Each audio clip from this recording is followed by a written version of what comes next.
श्री स्वामी समर्थ. नागदिवे म्हणजे काय, त्याचे पूजन का केले जाते ते आज आपण या व्हिडिओमध्ये जाणून घेणार आहोत. आज 6 डिसेंबर 2024 मार्गशीर्ष पंचमी असून हा दिवस काही भागात विवाह पंचमी तर काही भागात नागदिवाळी म्हणून साजरा केला जातो. महाराष्ट्रात नागदिवाळीचे खास असे महत्त्व आहे. आपल्या भारताला सणांचा देश म्हटले जाते. येथे अनेक धर्माचे लोक राहतात. प्रत्येकाच्या चालीरीती ह्या वेगवेगळ्या आहेत. काही मोठे सण सोडले तर सर्व राज्यांमध्ये वेगवेगळ्या धार्मिक श्रद्धा चालीरीती आढळतात.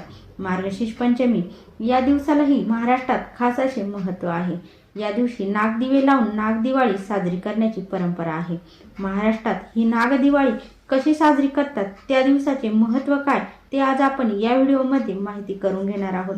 चॅनलला नवीन असाल तर सबस्क्राईब करा आणि कमेंटमध्ये श्री स्वामी समर्थ अवश्य लिहा. चला तर मग व्हिडिओला सुरुवात करू. नागदिवाळी हा मार्गशीर्ष शुद्ध पंचमीला साजरा करतात.